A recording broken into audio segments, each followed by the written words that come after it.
everyone, this is our Bright Star B+ level week 1 class. We started class practicing our balance and our rhythm just by doing a walking exercise where we were focusing on staying nice and grounded and low, bending our knees, finding a pulse, and moving. You can practice this with walking or with 6-count footwork, with 8-count footwork, but we wanted to focus on being consistent in our movement even when going backwards. So we did a little bit of backwards and bumper car style movement, which is great for maintaining consistency in our partner dancing.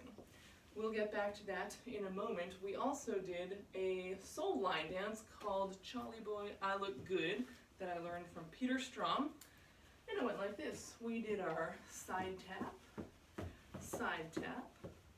front, front, knee, knee, groove, groove, groove, groove, and then we turned and did it in the next direction. Side, side, front, front, knee, knee, groove however you want, and then the next direction. And this was an opportunity to warm up, to connect, and also to play around a little bit with quality of movement. Some of us maybe chose to get really low, maybe to do it really small, play around with just what feels good and what different options there are in each of these different moves. And yeah, we want to focus part of this class on moving through the movements so that even when you're doing a movement that you know how to do, it still feels like you're dancing to that movement and feeling the music.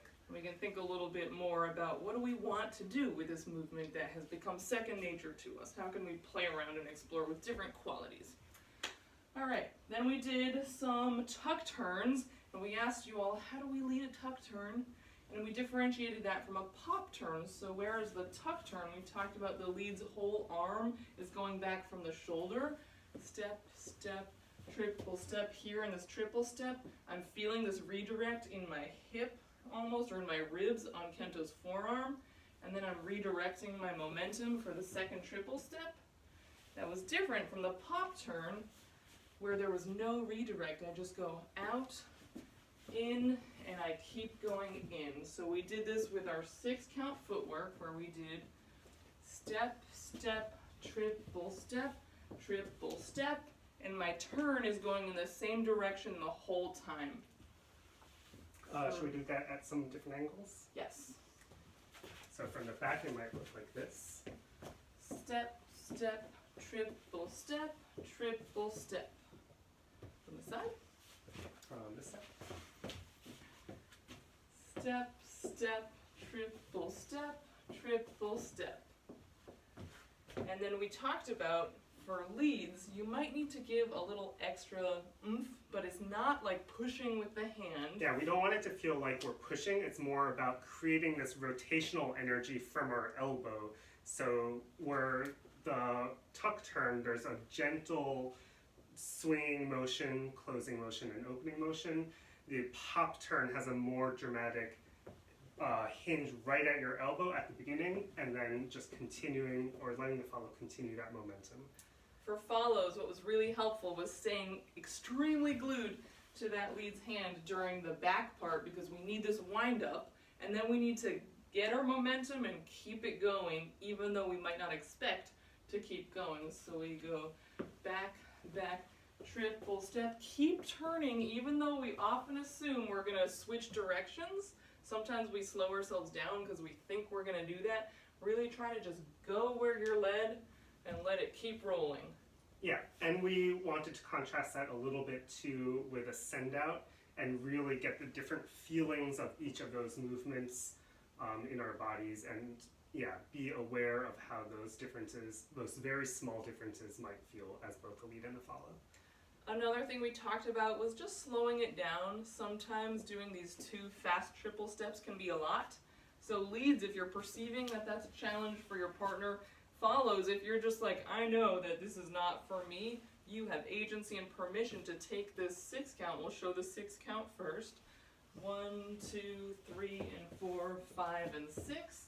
You can just slow that down and make it into an 8 by doing 1, 2, 3, and 4, step, step, 7, and 8.